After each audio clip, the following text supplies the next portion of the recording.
श्री स्वामी समर्थ. नमस्कार, मी सीमा तुम्हा सर्वांच्या आपल्या नवीन व्हिडिओमध्ये खूप खूप स्वागत करते.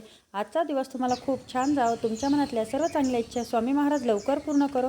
तर आज आहे दसऱ्याच्या तुम्हाला सर्वांना खूप खूप शुभेच्छा. आमच्याकडे गावाकडे ना अशी पद्धत आहे, शेणाने ना अशा पद्धतीने दाराच्या दोन्ही बाजूने बाहेरनं तर असे दसरे काढतात शेणाने. तर तुमच्याकडे पण अशी पद्धत आहे का मला नक्की सांगा. त्यावरती हळदी कुंकू वाहून आपले जे घटामध्ये धन उतरलेलं असतं ना, ते धन याला वाहतात दसऱ्यांना. आणि अशा पद्धतीने दोन्ही साईडनी दोन दोन असे दसरे काढतात. तर सकाळी सकाळी मी देवपूजेसाठी फुलं तोडून घेतलेली. आणि त्यानंतर मी पहाटे जे आहे तर नवरात्रात ना रोज सकाळी पहाटे आमचं देवीला दर्शनाला जाणं व्हायचं. पहाटे 3:30 वाजेपासूनच दर्शनासाठी खूप गर्दी असायची मंदिरामध्ये. आणि खरं सांगायचे म्हणजे घरी येऊन आणि परत मुलीला हॉस्पिटलला घेऊन जाणं, घरातली कामं आवरणं, यात माझी खूप धावपळ झालेली आहे. आणि त्याच्यामुळे ना मी शूट अजिबात केलेलं नाही. तर आज म्हटलं चला दसऱ्याच्या दिवशी ना आपण थोडंसं शूट करूया. तर आजही पहाटे सकाळी ना मी मंदिरात जाऊन आलेली. भरपूर सारी गर्दी होती.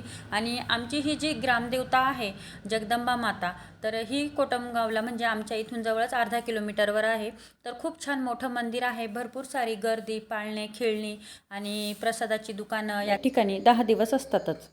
परत म्हणजे भरपूर सारं जत्रेचं स्वरूप त्या ह्या 10 दिवसात आलेलं असतात. भरपूर सारी गर्दी असते. भरपूर लांब लांबून पंचक्रोशीतून येतात. आणि खरं सांगायचं म्हणजे ह्या देवीचं रूप तुम्ही बघा, खूप छान. ह्या देवीला असं म्हणतात की श्री महाकाली, श्री महालक्ष्मी आणि श्री महासरस्वती या तिन्ही स्थानांचं त्रिगुणात्मक रूप म्हणजे ही आमची श्री जगदंबा माता.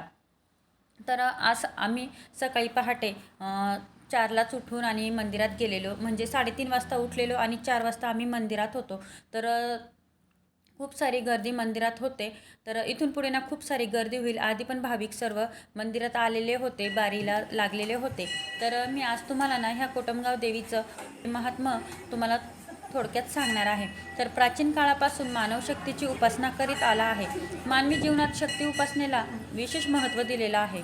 तर ही श्री जगदंबेची 51 शक्तिपीठे भूतलावर आहे. आणि भक्तांना याच्यामुळे खूप खूप म्हणजे खूप फायदा झालेला आहे. या शक्तिपीठापैकीच श्री महाकाली, श्री महालक्ष्मी, श्री महासरस्वती या तिन्ही स्थानांचे त्रिगुणात्मक साक्षात ब्रह्मस्वरूपिणी ओंकार स्वरूपात अधिष्ठित आहे. आणि तेच म्हणजे कोटमगाव येथील श्री जगदंबा माता. कोटमगाव येथील येवला तालुक्यात ही देवी आहे. आणि ह्या देवीची एक अशी आख्यायिका आहे की जुनी लोक सांगतात की महासतीरुंदा हिचा पती दैत्यराज जालिंदर हा सतीरुंदाच्या प्रभावाने त्रिलोकी विजयी झाला. त्याला अपयश कधी माहितीच नव्हते. सतीरुंदाच्या तपसामर्थ्याने अपयश आल्याने तो खूप संताप झाला आणि त्याने देवलोकांवर स्वारी केली. त्यामुळे सर्व देवांनी या विष्णूच्या धावा केल्या. श्री विष्णूने जालिंदराच्या यशाचे सामर्थ्य, सतीरुंदेचे सात्विक ओळखल्याने हे सर्व देवांच्या रक्षणासाठी श्री भगवान विष्णूंनी जालिंदराचे रूप धारण केले व सतीचे शीलहरण केले. शीलहरण झाल्यामुळे दैत्यराज जालिंदर पराभूत झाला आणि त्याचा मृत्यू झाला. जालिंदराचा मृत्यू झाल्याबरोबर सतीने श्री विष्णूला ओळखले व तुम्ही शालिग्राम होऊन पडाल असा शाप श्री विष्णूंना दिला. शापाने श्री विष्णू शालिग्राम होऊन कोटमगाव येथे पडले. श्री विष्णूंचा शोध घेत घेत महालक्ष्मी माता ही महासरस्वती मातेकडे आली. तिथेही श्री विष्णू नसल्यामुळे दोघी परत श्री महाकाली मातेकडे गेल्या. तिथेही श्री विष्णू नसल्याने तिघी शोधावयास निघाल्या. मग काय, शोधता शोधता तिघींनी श्री विष्णू कोटमगाव येथे शालिग्राम रूपात पडलेले आहे हे त्यांना समजले. त्यांनी सतीरुंदेचा उद्धार करून श्री विष्णूंना शापमुक्त केले आणि तिघींनी ह्याच स्थळी म्हणजेच कोटमगावला रज, तम आणि सत्व अशा या त्रिगुणात्मक रूपात वास करण्याचं ठरवलं. मग या त्रिगुणात्मक गुप्त रूप एका नांगरणाऱ्या शेतकऱ्याच्या माध्यमातून अवतीर्ण झाल्या. असे हे जगदंबा मातेचे स्थान श्री क्षेत्र जगदंबा देवस्थान कोटमगाव हे सेनापती तात्या टोपे यांची जन्मभूमी असलेले येवले शहरापासून अगदीच जवळ म्हणजे 3 किलोमीटर अंतरावर आहे. आणि हे भाविकांचं श्रद्धास्थान बनलेलं आहे.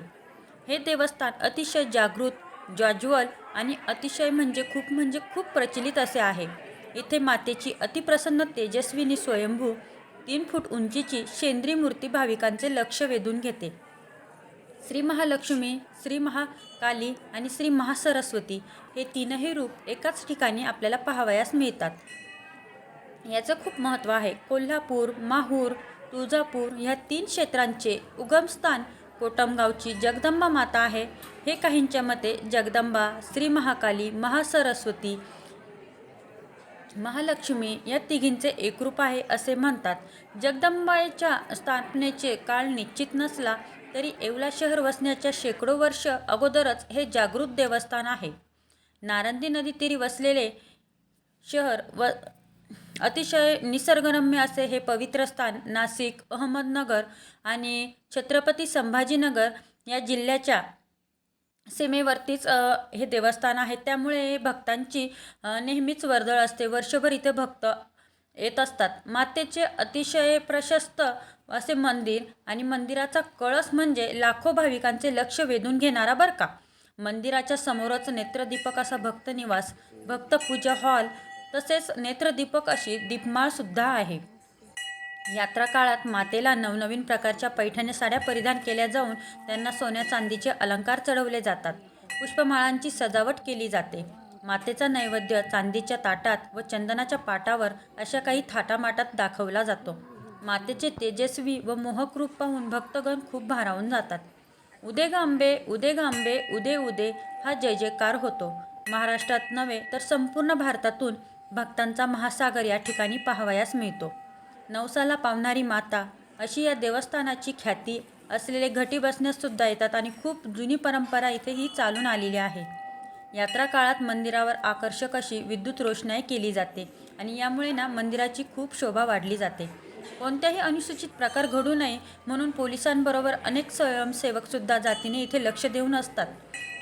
सकाळ संध्याकाळ मातेची महाआरती करण्यात येऊन दररोज विविध सांस्कृतिक धार्मिक कार्यक्रमांचे आयोजन पण होते. येवला तालुका आणि तसेच परिसराच्या धार्मिकतेचा या दिवसात खूप उधाण येतं. येथील यात्रा अतिशय वैशिष्ट्यपूर्ण असून येथे विविध प्रकारच्या खेळण्यांच्या दुकानाबरोबरच मिठाईची तसेच प्रसादाची दुकाने दिसतात. पाळणे व अन्य दुकाने यात्रेच्या आकर्षणाला भर घालतात. घटी बसणाऱ्या भाविकांसाठी मोफत ने-आण करण्यासाठी विविध संस्थांकडून व्यवस्था केली जाते.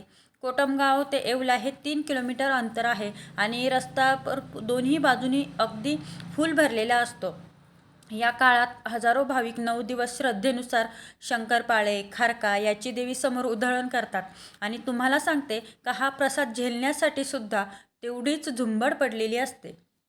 विकलांना आधार देणारी, दुर्बलांना सबल करणारी आणि निशस्त्रकाला शक्ती देणारी ही माता असल्यामुळे सर्वजण मातेच्या दर्शनासाठी आतुर झालेले असतात. हे देवस्थान जगदंबा मातेच्या स्वयंभू अधिष्ठान असल्याने लाखो भाविक मातेपुढे नतमस्तक होतात. माता संपूर्ण विश्वाशी जन्य असल्यामुळे आबालवृद्धांपासून अनेक गरिबांपर्यंत पासून श्रीमंतापर्यंत सर्व धर्मीय मनोभावे या देवीच्या दर्शनाला येतात आणि देवीचा आशीर्वाद घेतात.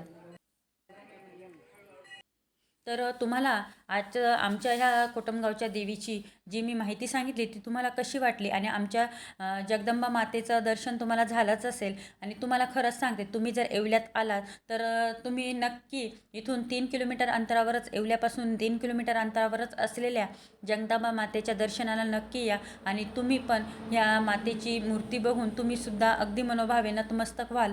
आणि खरं सांगायचं म्हणजे हजारो भाविक इथे घटी बसण्यासाठी येतात. इतकी गर्दी असते भाविकांची सुद्धा घटी बसण्यासाठी. आणि रात्रीचं जे दृश्य असतं पाळण्यांचं ते तर बघायलाच नको खरं सांगायचं म्हणजे. आणि खूप लांबून लांबून रात्री 12-1 वाजेपर्यंत ह्या मंदिरात गर्दी असते, पाळण्यांची असते. आणि सकाळी सकाळी अरे वा हे गजरे, तर प्रत्येक जी लेडीज दर्शनासाठी येते खरं सांगायचं म्हणजे तर प्रत्येकीच्या केसांना हा गजरा माळला जातो आणि सर्वजण आवडीने घेतात. सकाळी सकाळी सुद्धा भरपूर सारे दुकानं या मंदिरात इथे उघडे असतात. आणि आज दसऱ्याचा दिवस असल्यामुळे इथे होम पण पेटलेला होता. होमामध्ये पण भरपूर जण नारळ टाकण्यासाठी येत होते. त्याची एक प्रथा असते की होमात नारळ टाकायचं असतं, तर होमात नारळ टाकण्यासाठी सर्व भाविक येतात. तर मी इथून दर्शन घेऊन घरी गेल्यानंतर सर्व नैवेद्याचा स्वयंपाक केलेला, त्यामध्ये मी केलेलं पुरणपोळी, खीर त्याचबरोबर भजे, कुरडई, सार, भात. आणि त्या ह्या उपासाला 9 दिवसाचे जे उपास आपण धरतो ते उपास सोडण्यासाठी खरं सांगायचं म्हणजे आंबाड्याच्या भाजीचं विशेष महत्त्व असतं. आणि जर आंबाड्याची भाजी जर भेटली नाहीच तर आपण मेथीची भाजी, कोणतीही पालेभाजी आपण नैवेद्यासाठी करू शकतो. तर मी इथे नैवेद्यासाठी आंबाड्याची भाजी पण केलेली होती आणि मेथीची, अशी मिक्स ह्या दोन्ही पण भाज्या केलेल्या होत्या. तर मनोभावे देवीला पूर्ण स्वयंपाक केलेला होता आणि नैवेद्य भरला. आणि नंतर 12-1 वाजता आम्ही दोघंही मंदिरात गेलेलो. माझा जो नैवेद्य मी देवीसाठी नेलेला होता ना, तो अगदी देवीजवळ गेलेला आणि पुजाऱ्यांनी माझा नैवेद्य देवीसमोर ठेवलेला. आणि खरं सांगायचं म्हणजे तिथं मुंग्या वगैरे मंदिरात होतात, त्यामुळे जास्त वेळ तिथं ठेवत नाही, शक्यतो ठेवतच नाही. पण का कुणास ठाऊक माझा नैवेद्य देवीजवळपर्यंत पोहोचलेला होता, त्याचं मला खूपच छान वाटलं. ठरवलेलं भरपूर होतं, पण मग माझी काहीच सेवा माझ्याकडनं झालेल्या नाही. जेवढं नामस्मरण झालं तेवढंच मी केलेलं नवरात्रामध्ये. आणि उपवास पण तर होताच, पण मुलीला बरं नसल्यामुळे ना खरंच खूप धावपळ झालेली. रोज हॉस्पिटलला जाणं हे आणि 8 दिवस खरंच हॉस्पिटलमध्येच गेलेले माझे. त्यामुळे ना माझी काहीच सेवा झाली नाही. मनातून एक कुठेतरी खंत होती का आपल्या सेवा काहीच झाल्या नाही. पण देवीने ना खरंच जगदंबे मातेने ना माझा हा नैवेद्य ना गोड मानून घेतलेला. तर खरंच मी पण आता म्हणते की उदे ग अंबे, उदे उदे, उदे ग अंबे, उदे उदे. तर अशा पद्धतीने ना पुजाऱ्यांनी तो नैवेद्य माझ्याकडे परत दिलेला आणि तो खरंच माझा एक देवीचा आशीर्वाद म्हणून, देवीचा प्रसाद म्हणून मी तो घेतलेला. खूप छान वाटलं का जी मनात खंत राहून गेलेली होती ना. आणि त्यानंतर सासू-सासऱ्यांनी देवाचे टाक जे आहेत ते माझ्याकडे दिलेले. तर आजपासनं हे देवाचे टाक आहेत ते आजच्या दिवशी माझ्याकडे आलेले आहेत. आणि खरं सांगायचं म्हणजे मला खूप आनंद झालेला आहे का देवाचे टाक माझ्याकडे आहे. आजच्या दिवशी दुग्ध शर्करा योग म्हणतात ना, ते असं काहीतरी माझ्या बाबतीत घडलेलं आहे. देव घरी आले त्यानंतर मग मी पहिल्यांदा देव सर्व उजळून घेतलेले, देवांची पंचामृताने देवांना आंघोळ घातलेली आणि त्यानंतर देवांची स्थापना इथं केलेली. तर आजच्या दिवशी जे आपलं सामान आहे, सुरी, चाकू, कात्री असो किंवा आमचे पैठणी साडीचे असो, आपले जे ग्रंथ आहे मी जे वाचन करते ते असो आणि आपल्या जे लेखणी वही पुस्तक, सरस्वती मातेची आजच्या दिवशी पूजा केलेली असते, ही सर्व पूजा केलेली. त्याचबरोबर जी आपले शेतीचे जे साधनं आहेत, या सर्व काही शेतीचे लागणाऱ्या वस्तू ज्या आमच्याकडे अवेलेबल आहेत तेवढ्या आम्ही त्यांची पण पूजा केलेली. त्याचबरोबर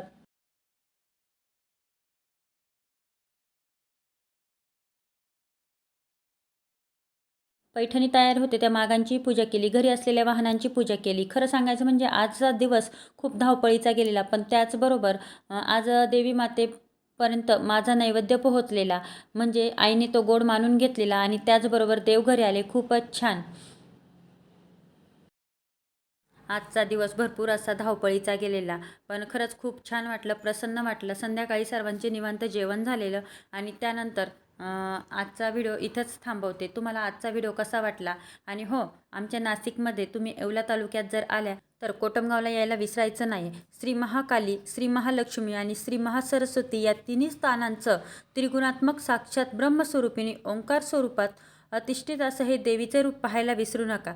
पुन्हा भेटूया अशाच नवीन व्हिडिओमध्ये. तोपर्यंत श्री स्वामी समर्थ, जगदंबा माता की जय.